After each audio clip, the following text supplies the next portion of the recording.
late en cada uno de nuestros corazones. Merecemos una UAS mejor. Iván Grullón, rector. Nino Félix, vicerrector de Extensión 2014-2018. ¿La inversión en educación para sus hijos ha valido la pena? El Centro de Formación Los Clavelines es una institución educativa orientada y auspiciada por la Fundación Los Clavelines Incorporados. Tenemos como lema, innovamos para la calidad educativa. Siendo una escuela asociada a la UNESCO, trabaja una buena planificación, logrando siempre sus objetivos de educar con calidad para la vida y para vivir. 29 años de experiencia nos caracterizan. Únete a la gran familia Clavelines.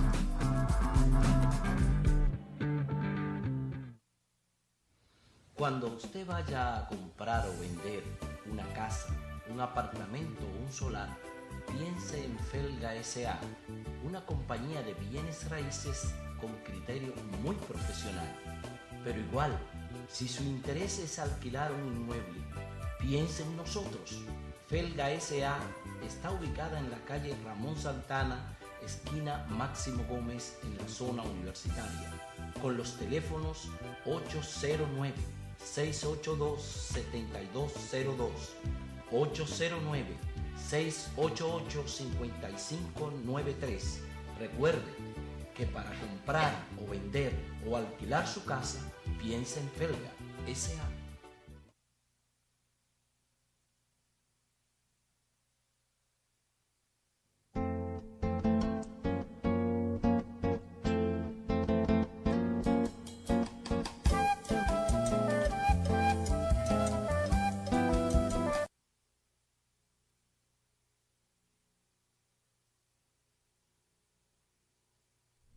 Seguimos en su espacio Voz para el Cambio, conversando con Emilio Galván de La Multitud, y ahora se incorpora conmigo acá para la conversación nuestro hermano José Ismael Román. Galván, antes de irnos a la pausa, abordaba el tema agropecuario y decía que en este gobierno se eliminaron la mafia, la importación que había, porque ciertamente Chío Jiménez, Salvador Jiménez, dirigió aquello de muy mal gusto, de muy mala manera, y era eso, una especie de mafia lo que había en el Ministerio de Agricultura de aquel entonces.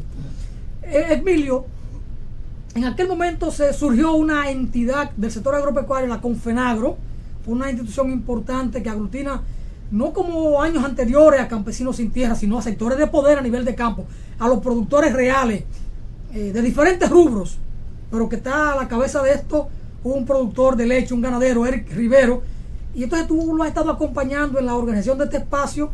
Creo que está ahí como director ejecutivo, una persona que en el nivel técnico apoya este esfuerzo. Y la Confenagro, cuando surge en cierto modo airado por lo que estaba pasando con la mafia en agricultura, el descontrol que había, Chío Jiménez que atendía cualquier cosa menos el Ministerio de Agricultura y tenía abandonado el sector. Y Galván ha dicho aquí que en lo que lleva este gobierno ya un año se ha retomado la preocupación en la inversión y la política a nivel del aparato productivo agropecuario nacional. ¿Cuáles son, al modo de ver de Galván, esas medidas y cómo Confenagro ha logrado, digamos que, reducir su nivel de protesta o de reclamo, o hasta dónde ha habido un cierto encuentro entre esa actitud de Confenagro y las nuevas autoridades del sector agropecuario y la visión que ve de Danilo Medina en materia de política agropecuaria? Bueno, yo no diría que, digamos, se acabaron las mafias, ¿no? Yo creo que con el decreto de las importaciones por lo menos se controló el tema directamente con agricultura y todavía hay que seguir. Y es una buena señal esa. Sí, una buena y señal. Hay que seguir revisando.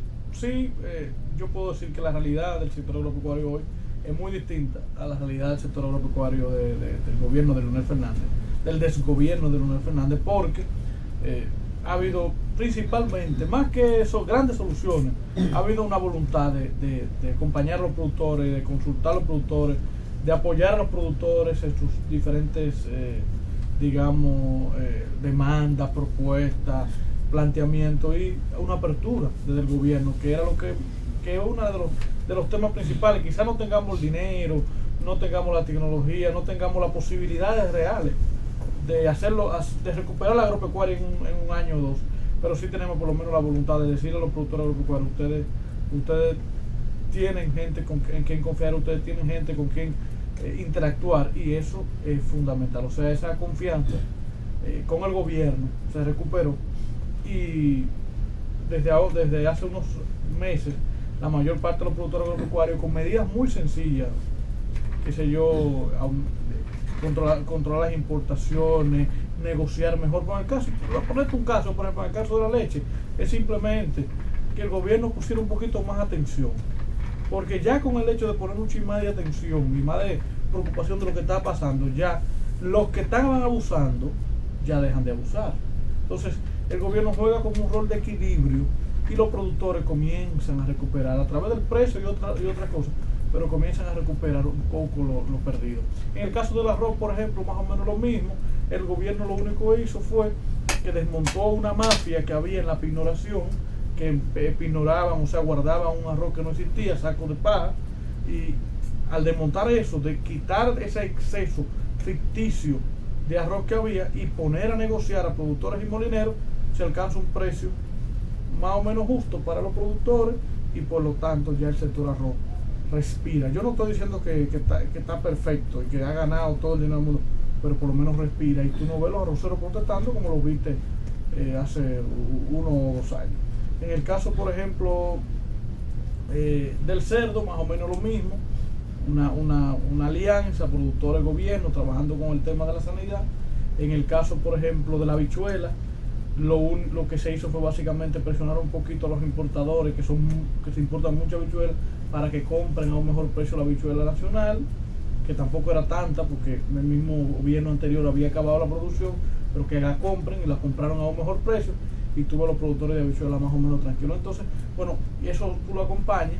Entonces yo lo que estoy planteando es que lo que se ha hecho son medidas pequeñas, soluciones pequeñas, pero muy trascendentales, porque lo que hacen es equilibrar un poquito la balanza entre los sectores de intereses encontrados. Productores con importadores, productores con procesadores, que al no tener control del gobierno y estar en una oferta y demanda, pues tú sabes quién gana. Gana el que más tiene. El gobierno juega un papel de equilibrio, pero como el anterior gobierno no quería jugar ningún papel, lo que había es un descontrol y una falta de voluntad, y sobre todo una ganancia de los sectores poderosos. Entonces siempre se imponían los poderosos en el gobierno anterior. Ahora por lo menos hay un equilibrio y ganan todos. Otras medidas importantes, por el tema del Banco Agrícola. Nunca se ha visto un banco agrícola, por lo menos nunca en los últimos años, un banco agrícola tan dinámico, prestando a bajas tasas de interés. Por ejemplo, las tasas de interés del año pasado promediaban un 16%, de 14 a 16, ahora bajaron de 12 hacia abajo. Eso es importantísimo. Por ejemplo, para los ganaderos las tasas están en 6%. Eso es significativo. República Dominicana históricamente ha tenido tasas de interés altas. Entonces ha pagado de más por el dinero, y tomaron préstamos. Es más, la agricultura no puede tomar un préstamo en el banco, la tasa era alta, y sin embargo lo que se llama la valoración de la finca, por el tema de la polivalencia, la valoración de la finca era un 30% lo que le podía, o del bien era un 30% lo que le daban. Entonces tú entregabas tu propiedad por el 30% de lo que valía o menos, y entonces con una tasa de interés altísima lo que tú hacías era perder la propiedad, y además con un precio del producto que tú vendías por debajo de los costos, porque entonces no hay un control ni en los insumos, no hay un control ni en los insumos, ni en la energía, ni en nada, y todo sube menos el precio que tú tienes. Entonces el productor lo que hacía era que perdía su inversión. Otro, y es lo más importante en realidad, es la atención. El presidente de 50 viajes que ha dado, muchos de ellos, mucha gente lo critica, yo no lo critico. Yo creo que es importante. Es un hecho histórico que un presidente, sea de cualquier partido y sea de cualquier ideología y sea de cualquier país, se digne a conversar con la gente común. No es algo que debemos rechazar, es algo que debemos valorar, y es algo que debemos reconocer, porque los presidentes están acostumbrados, y todos los presidentes del mundo son sujetos de interés, objetos de interés, y los van a visitar los narcotraficantes, los empresarios, los que tienen poder, porque los que tienen poder llegan al presidente a través de los múltiples mecanismos que hay, hasta con los mismos guardias.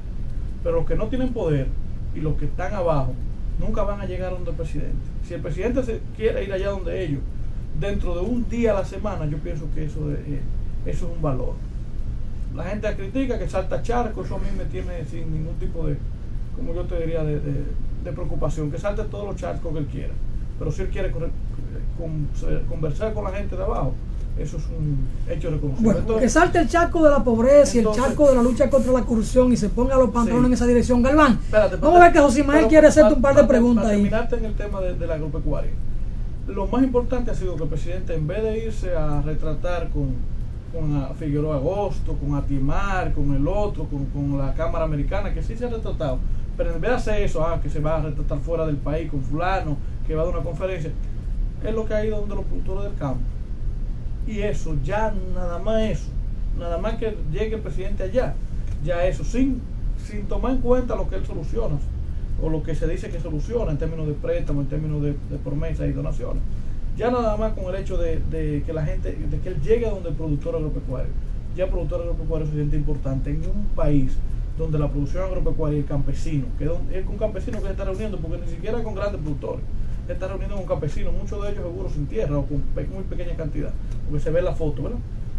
En un país donde ese campesino y ese productor agropecuario, incluso los más ricos, siempre ha sido vista como ciudadano de segunda categoría. Entonces, que él haga eso, excelente, y eso va a recuperar un poco la confianza del agricultor. José Ismael. Gracias por permitirme. Gracias a ti. Fíjense, la República Dominicana no está al margen de la realidad mundial y ver todos estos problemas y cómo esos problemas se entrelazan en la globalización en que estamos viviendo, con una propuesta que no ha sido superada por ninguno de los gobiernos, el proyecto neoliberal. Pero me preocupa nosotros que tuvimos un movimiento juvenil, estudiantil, y Galván es un político joven que trabaja con la juventud, sentirlo desvinculado de todo lo que está pasando en el mundo ahora mismo, señores, cuando el gran capital, el imperialismo a la cabeza, tratando de seguir destruyendo otros proyectos de nación y que tiene un nivel de riqueza importante. ¿Cuál es la situación de ustedes como jóvenes organizados, en la solidaridad, cómo la mantienen, los vínculos con estos proyectos juveniles en el mundo o de solidaridad con... Evidentemente que con el desarrollo de las telecomunicaciones, la televisión, la internet, digamos, los mecanismos que interconectan al mundo, ya la conectividad de los pueblos es mucho mayor. Yo pienso, te digo, que así como España tuvo sus indignados y Estados Unidos tuvo su Copa Wall Street, en México tuvo el 172, en Brasil después de nosotros hubo, aquí también tuvimos nuestra mini experiencia juvenil. O sea que para mí, en realidad, lo que pasó aquí, noviembre y diciembre, con razones muy nacionales, ¿verdad? Y cada proceso con razón natural, lo de Brasil es con razón natural, lo de México es con razón natural, lo de España, lo de Portugal y lo de Grecia. Lo que pasó aquí es ese mismo proceso de participación de la juventud, de empoderamiento de la juventud, de una oleada de participación en la calle y pues de un reflujo, como también pasó en Estados Unidos, como también pasó en Brasil recientemente, como pasó en México, como pasó en España. O sea que al final de cuentas, yo creo que lo que tú planteas o lo que tú estás planteando se dio en la realidad. O sea, para mí lo que pasó aquí es la expresión dominicana de esa oleada mundial de participación de la juventud en las calles, incluso con la misma, más o menos con la misma característica, ¿no? Una juventud empoderada de clase media fundamentalmente, lamentablemente, ¿verdad? Pero de clase media, sin filiación política, y pues por un tiempo, ¿no? Y también incluso con la misma careta de Big for Vendetta, que es una careta muy típica de los indignados, de Anónimo, por ejemplo. Entonces yo creo que lo que pasó aquí, bueno, los mismos mensajes. Claro, acuérdate que no solo pasó aquí, también hubo protestas en todas las embajadas de República Dominicana, la de Nueva York fue masiva. Entonces lo que pasó aquí es la presión mundial que se dio en Latinoamérica, se dio en África, se dio en Europa. Hasta ahora no conocemos de Asia ninguna experiencia, pero que de una u otra forma, pues nos conecta con el mundo. con nuestras limitaciones, porque al ser islas, todo se maneja muy... Sí, pero como isla nosotros lográbamos desarrollar un nivel de solidaridad. Mi pregunta estaba dirigida con el contraataque que tiene el capital en medio de la crisis, el imperialismo, por mantener esa hegemonía mundial. ¿Qué están haciendo ustedes, por ejemplo, en el caso de Siria? Sí, no, nosotros ustedes saben que por lo menos como movimiento, hemos tenido la vanguardia en la solidaridad internacional. O sea, nosotros cuando se iba a dar el golpe en Ecuador, tuvimos presente cuando en todo lo que tiene que ver con Venezuela estamos presentes, en todo lo que tiene que ver con Cuba estamos presentes, en todo lo que tiene que ver con Bolivia estamos presentes, y ahora con el caso de Siria, pues junto con el Frente Amplio y otras organizaciones fuimos los iniciadores de la actividad que hay este viernes a las 5 de la tarde. Ya nosotros nos expresamos, pero este viernes a las 5 de la tarde hay una actividad convocada por nosotros en solidaridad con el pueblo sirio. O sea que nosotros sí tenemos, digamos, una permanente análisis de lo que está pasando en el mundo y entender que todo se relaciona, ¿no? Y en el caso de Siria es un caso que mucho se relaciona con República Dominicana, aunque se vea tan lejos. O sea que sí estamos con una activa solidaridad internacional.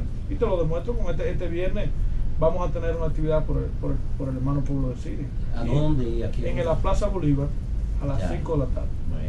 Es importante, pero la juventud sigue siendo golpeada. Los jóvenes de ascendencia haitiana tienen una lucha importante en República Dominicana, y los movimientos organizados no es que la hayan dado de lado, pero no han asumido esa causa. Ese es un tema muy complejo, ese es un tema extremadamente complejo para toda la República Dominicana, porque hay muchas aristas, digamos. Está el tema migratorio, está el tema histórico, está el tema haitiano como tal, está el tema de los descendientes haitianos, está el tema constitucional legal, o sea, hay muchos elementos que hacen muy complejo la relación dominico-haitiana, y sobre todo digamos, todo lo que tiene que ver con Haití.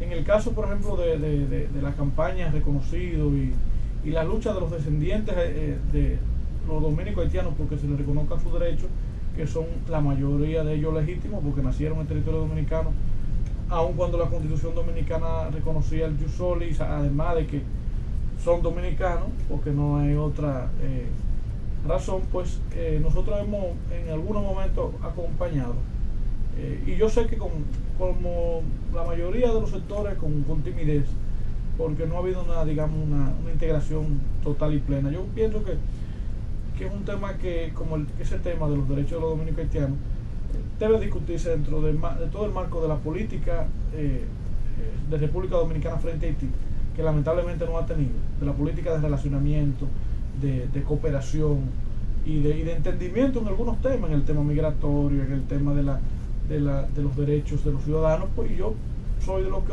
estimo que debería reconocerse la doble nacionalidad. Los que son dominicos haitianos, pues que se le reconozca que son originarios de los dos países. Lamentablemente las organizaciones que trabajan con ellos, yo sí lo he estudiado, lo he dicho hace mucho tiempo, no les interesa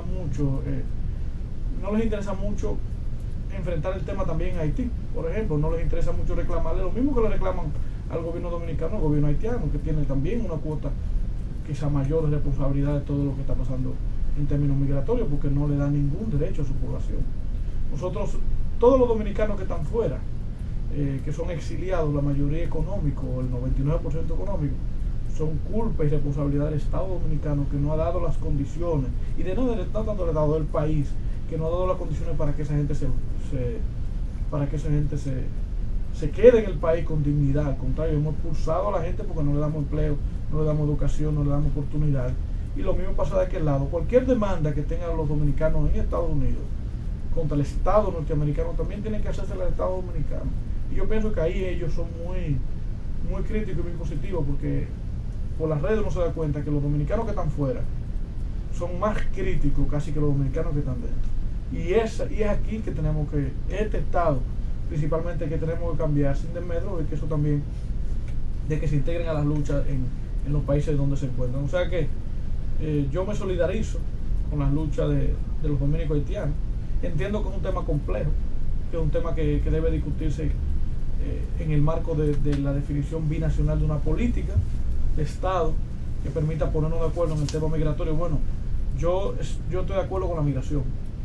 Entonces, yo soy pro migración, pero también creo que tiene que haber límites para la migración, por un asunto natural de convivencia. O sea, un país no puede absorber otro país, tan sencillo como eso. Entonces, lamentablemente Haití tiene una situación tan difícil que obliga a que tenga que irse la gente, no es por gusto que ellos se van. Entonces yo pienso que un buen entendimiento entre los dos estados, con la participación social adecuada, puede permitir que nos pongamos de acuerdo en ese tipo de temas. Ahora, no solo reclamándole al Estado dominicano, que no es el único responsable del problema. El Estado haitiano tiene más responsabilidad. Y yo veo que esas organizaciones, lamentablemente, no se ocupan de esa parte. Sí, ese es una... Galván, ya estamos en los minutos finales del programa. Yo siento que el presidente Danilo Medina está un poco atrapado en el tema de la corrupción y que no hay como esa actitud de enfrentar el tema vital para la sociedad dominicana de estos días, de estos tiempos. Y la juventud como que cedió. Hoy, ¿qué puede estar planteado para los jóvenes con el tema de la corrupción y el tema de la falta de voluntad política del Ministerio Público de la República y del propio gobierno en este sentido? Mira, a mí me parece que y siento una especie de inamovilidad yo no o de creo. Inmovilidad de los jóvenes. Yo no creo, yo creo que sí hay una diversificación en la lucha y se involucran otros temas. Hay que trabajar otros temas. Nosotros ahora estamos trabajando, por ejemplo, el tema de los combustibles, es una mafia espantosa. Hay que darle seguimiento al tema de la barrigol, que no puede quedarse en el aire. Hay que terminar el tema de la educación, que tampoco puede quedarse en promesa, y hay toda una serie de temas que también tenemos que enfrentar. Yo pienso que la corrupción fue puesta por nosotros mismos en el punto número 1, pero no por eso quiere decir que es el único tema en el que debamos involucrarnos, en el que debamos hacer presión. Yo pienso que ahí está el reto. El éxito de Danilo Medina está muy vinculado a que cumpla esa parte, porque por más que haga otras cosas, la gente siempre le va a reclamar por la corrupción. Por más que logre estabilizar el campo, apoyar el turismo, que prometió apoyar las pymes, que sé yo qué, que sé yo cuánto, si no combate la corrupción y no somete a la acción de la justicia, eso que se robaron la mitad del país o el país entero, la gente siempre le va a dejar esa nota reprobada. Y puede ser que si la situación económica empeora, al final de cuentas lo positivo que está haciendo sea absorbido o, ¿cómo llama eso?, invisibilizado o inhabilitado por lo negativo. Y lo negativo principalmente es el tema de la corrupción y la impunidad. La gente quiere las cabezas de esa gente, y él lo sabe, él no es tonto, porque yo no creo que él haya sido tonto logrando derrotar en su partido a Leonel. Yo pienso que él fue inteligente, pero tiene que también ser inteligente para conectarse con la gente y saber que su salida positiva del gobierno, los 3 años que le queda, depende de buscar esa cabeza y dársela al pueblo. Estamos como en el tiempo de Barrabás con los judíos ahí abajo. Todo el mundo está esperando, y cuando digo todo el mundo es el 90% de la población, porque ese grupo tiene el 10% de aprobación del país. Incluso yo estoy hablando de los PLDistas también, y estoy hablando de PRDistas, y estoy hablando de reformistas, y estoy hablando de izquierda, y estoy hablando de los curas, y estoy hablando de los jóvenes. Todo el mundo quiere la cabeza de esa gente, y si él no se la da, pues bueno, la historia le va a pasar balance. Don Galván, el tiempo se nos fue. Se nos fue el tiempo. Wow. Don Galván, rápidamente en un minuto. La multitud, que es un movimiento de jóvenes. Sí. Después no están de jóvenes. No están de jóvenes, porque ya tú no eres tan joven, vienen las canas No, por no ahí. es por eso, Vienen sino las canas por ahí. Sino porque de hace 2 años nosotros tenemos un movimiento social. Eso nos quitamos porque no puede ser de un solo. Claro, porque ustedes dejaron de ser muy jovencitos ya, entonces No, tienen que seguir eso operando fue ahí. hace 4 años. Galván, la multitud, Sí. después de la ola de protesta, ¿creció o entró en dificultades internas? ¿Cómo anda hoy la No, multitud? creció. Eso es que tiene que crecer, si no, entonces fracasamos. Fue el único grupo, yo creo que creció. Creció mucho, y después de creció, porque es natural, mucha gente se mete en la protesta y después se da cuenta, coño, que La estructura orgánica, ¿cómo anda? sí, bueno, va bien, o sea, no va como uno quisiera, porque uno quisiera, ¿verdad?, fuera como un partido. Yo quisiera tener la misma gente que el PRD, pero entonces poderlo dirigir, porque eso no tiene dirección. Pero lamentablemente los movimientos sociales, los grupos no tienen esa posibilidad en este momento. Después sí, después eso es todo un proceso, y cada lucha social nos hace crecer a nosotros. Eso es algo que nosotros no, digamos, Eso es algo que nosotros no negociamos. La acumulación es lo principal. ¿Por qué? Y ahí es muy importante para la gente que le gusta meterse a la protesta. De nada vale meterse a una protesta y salirse. Esto es una acumulación para las grandes luchas que vendrán. Si usted no crece en una lucha, por más que gane la lucha, no la ganó, porque entonces la próxima no la va a ganar. Ganó uno, pero va a perder la demás. Bueno, las luchas sociales tienen que ser con mira al poder, o con mira a los cambios, o acelerar o profundizar procesos de reforma o de cambios políticos e institucionales. Con Galván hay muchas cosas de qué hablar.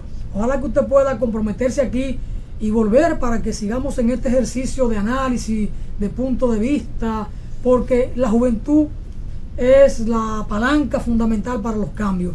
Gracias, José Ismael, por estar con nosotros, que hace mucho que abandonó a Voz para el Cambio, pero aquí estamos, resistiendo con esta propuesta de patria, una ventana de opinión por la patria. Gracias, Galván, y a ustedes muchas bendiciones por estar con nosotros. Hasta una próxima entrega.